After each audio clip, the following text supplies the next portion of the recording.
feel the waves cut through me, hypnotized by the sounds of...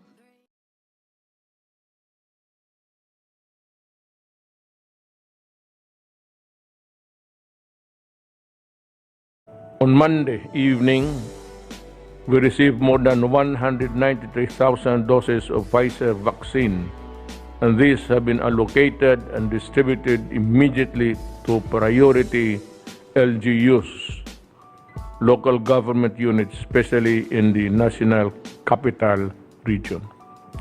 However, while we continue to inoculate our population following the order of priority, we must point out a few areas of concern during this period of time. Babasahin ko muna ang mga ating local government units na concerns this talk right now.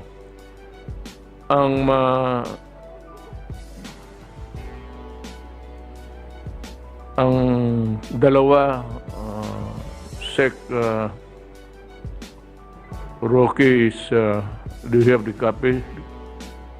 Itong City of Santiago, Quirino, and Ifugao. Please explain para malaman nila kung ba. And R9, which is really Zamboanga City. Yes, sir. So explain nila yung nuances ng Okay, salamat Mr. President, itong Senator Bongo. MECQ, Opo. then GCQ, Opo. then the MGCQ. Okay, go ahead. Ang rekomendasyon po ng inyong IATF ay para ilagay po sa ilalim ng Modified Executive Community Quarantine hanggang katapusan ng buwan ng Mayo ang mga sumusunod, ang syudad ng Santiago at ang probinsya ng Quirino sa Region 2. Sa Cordillera Autonomous Region po, ang probinsya ng Ifugao, at sa Region 9, ang Zamboanga City po. Now, ang mga lugar naman po na rin-recommenda na ilagay sa GCQ, bagamat i-explain po ni Secretary Duque kung ano yung magiging classification ng NCR+. Yung NCR, Bulacan, Rizal, Laguna, and Cavite ay yung tinatawag nating GCQ with heightened restrictions. At pagpapaliwanag po si Secretary Duque mamaya kung ano ibig sabihin ng heightened restrictions. Tapos ang CAR ang mga probinsya ng Apayao, Benguet, Kalinga, Mountain Province, Abra at ang syudad po ng Baguio. Sa Region 2 po, ang probinsya ng Cagayan, Isabela, Nueva Vizcaya. Ang Region 4A po, ang mga probinsya ng Batangas at Quezon. Sa Region 4B po, Puerto Princesa. Sa Region 10 po, Iligan City. Sa Region 11, Davao City. At sa BARM ay Danao del Sur. Ang mga lugar po na hindi nabanggit ay lahat po ay mapapasailalim sa MGCQ. And the reason why I nasa iyo ang kompleto, I just arrived last night. Galing ho ako ng probinsya. Pumunta ako I went there, pumunta ako ng Hulo. Tapos, yun, my mission was another one. Hulo pati Kabakan. Cotabato City, brother. Dahil sa yung ongoing strife doon na marami na ang napinsala, pati lahat na. And I just gave a warning. And I mean it because next time around, I do not think that I will be in a position to withdraw my... Pag nasabi ko na yan, alam na yung nakikinig, alam na.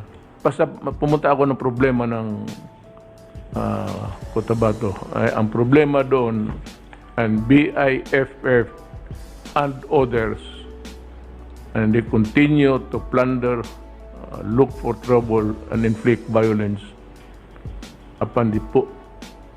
Ang talo talaga dyan ang civilian eh. Yung magka-revolusyon nagkagira.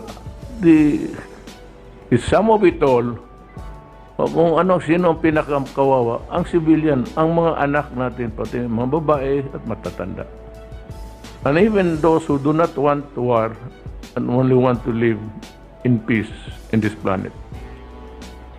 Kaya kagabi ako dumating, ngayon ko lang ito natanggap din. So, sabi ko, magkatukma ba itong kopya natin? Now, so you know na, having explained this point,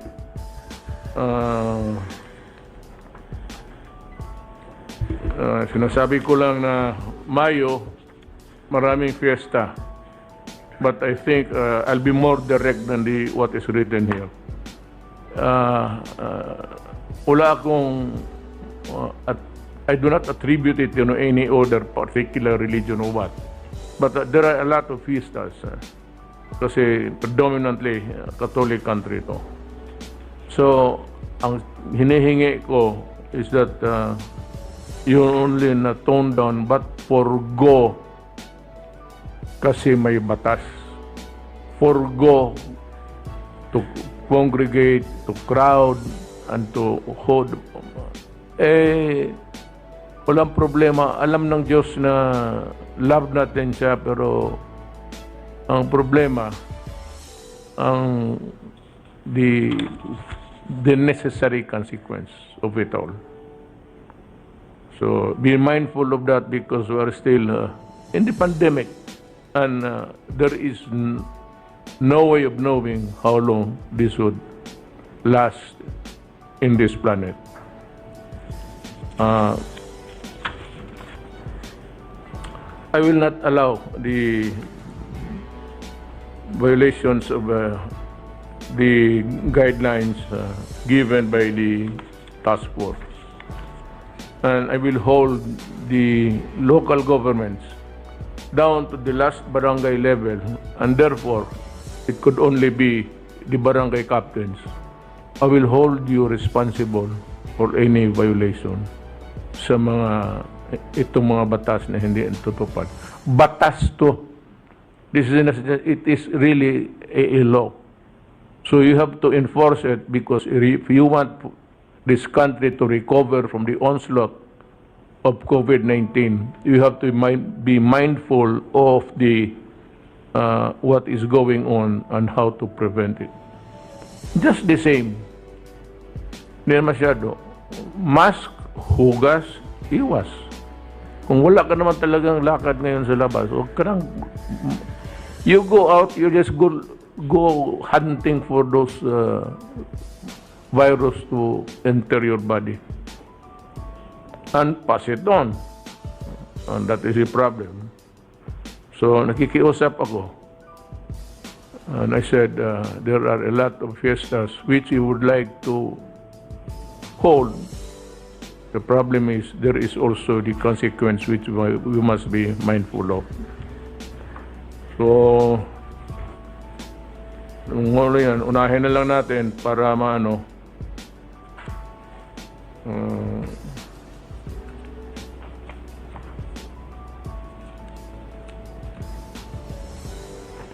Madaliin ko lang. We are not proclaiming that we have gotten rid of corruption.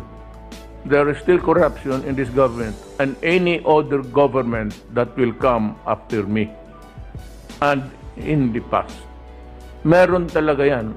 If there is a running bureaucracy and there is money involved and there are a lot of tables where the papers would go through, there will always be corruption. Kung ang ayaw ninyo wala, disarahan mo ang gobyerno. But then again, choose which way to go. The most that we can do is to fight it. So unahin natin ang COVID-19 kasi ang COVID-19 nakakamatay. Ang West Philippine Sea, hindi, maraming mamatay sa konsumisyon. Pero hindi ako. Yung sumali ng alam ko ba? It's your turn, Secretary Duque. Magandang gabi po, Mr. President, Senator Bongo. at ang mga kasama ko po sa IATF at sa kabinete at higit po sa lahat sa ating po mga mahal na kababayan sa ngalan po ng Interagency Task Force at DOH ay magandang gabi po. Itutuloy ko lang po Mr. President yung kanina pong binanggit ninyo na mga at ni Secretary Roque na yung mga probinsya, syudad at mga munisipyo o mga bayan na isasailalim sa mga iba't ibang community quarantine. Pwede ba natin idiretso na lamang doon? Yan. Ano po? So ito po, ang kaakibat po nito na mga panuntunan, ano po ba yung mga pwedeng gawin at hindi pwedeng gawin sa ilalim po ng General Community Quarantine with heightened restrictions. Yan po. At ang nasasakupan po nito ay ang NCR plus Bulacan, Rizal, Laguna, and Cavite. At kakibat din po nito ay ang atin pong patuloy na paalala na ang mga mamamayan po ay magpalista sa kanila pong mga local government units para po mapaghandaan ang kanilang pagbabakuna. Yun lang po ang akin pong pinakahuling ulat, Ginoong Pangulo, at ako po ay handa ng sumagot sa inyo po mga katanungan. Salamat po. Somebody nagbigay ng sinyas for me to wear my mask.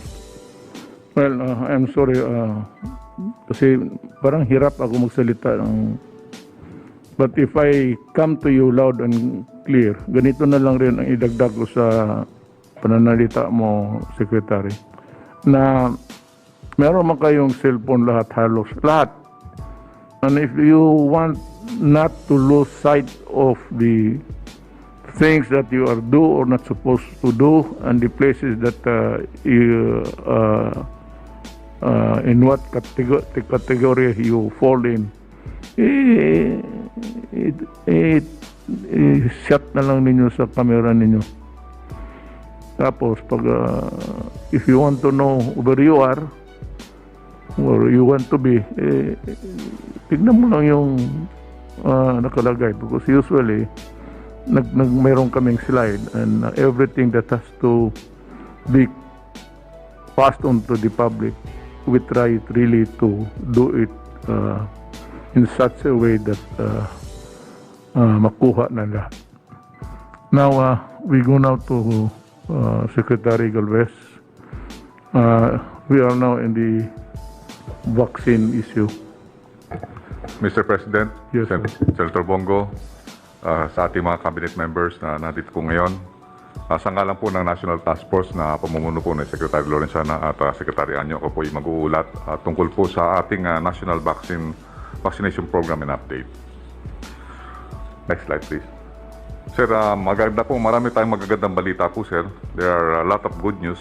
Unang-una, yung efficacy of our portfolio of vaccines ay maganda po ang nagiging resulta.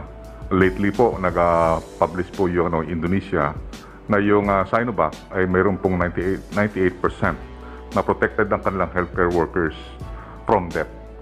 Secondly, mayroon pong report din na 96% ang healthcare workers ay protected din sa hospitalization at 94% sa symptomatic infection. Ganun din po, kanina po kausap ko po yung ambassador ng Israel. Sa kanila po napakataas ng kanilang protection in terms of yung saan po nagkaroon na po sila halos ng herd immunity. At sinasabi nga po nila na talagang parang yung eskwelahan nila nakatuloy-tuloy na po at saka wala pong problema. So ibig sabihin, Mr. President, ang message lang po dito yung dalawang country na talagang nagkakaroon ng massive vaccination, including yung US, na tama po yung yung sabi niyo po na talagang pagka may vaccine, ito po talaga ay pwedeng mapigilan po ang infection at the same time. Pwede tayong bumalik sa new normal. So ibig po sabihin po natin na talagang ang ating mga kababayan ay mahikayat po natin talaga na ma-vaccinate lahat po. Dahil po sa inyong guidance na bibigay natin sa ating mga mamayan and free and effective vaccine, yun po ang gagawin po natin.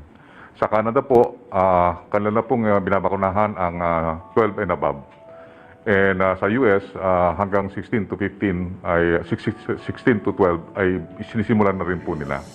Meaning darating po ang araw na talagang bibili pa tayo ng additional vaccine para sa ating lower bracket from 17 to 1 years old, which is comprisingly 29 million po 'yon. At sinasabi po ng Israel, yung kanilang mga expert po doon, na hindi talaga na natin fully may eliminate ang disease. Kung may sizable amount of population na hindi pa po nababakunahan. So ibig sabihin po dapat talaga mabakunahan po natin lahat ang ating mamamayan para ma-eliminate po natin yung disease. And then ang pangalawang magandang balita po, Mr. President, ang ating mga vaccine po ngayon, dati po nung first quarter, the vaccine is coming on trickles. Ngayon po, Mr. President, they are coming in millions, in volumes. So natutuwa po kami na talagang sa ngayon po, talagang 1.5 million, 2 million na po ang dumadating. And also, yung pangatlo pong magandang balita is yung COVAX at saka WHO are now fulfilling their commitment dahil po nakikita po natin tumataas na po ang global production at saka nag-ease out na po yung mga rich countries na inilalabas na po nila yung mga excess na nilang vaccine. At natutuwa nga po tayo dahil malaki po, very significant po ang tulong sa atin ng COVAX at saka WHO. Kaya maraming nagpapasalamat po kami kay Dr. Rabi ng WHO.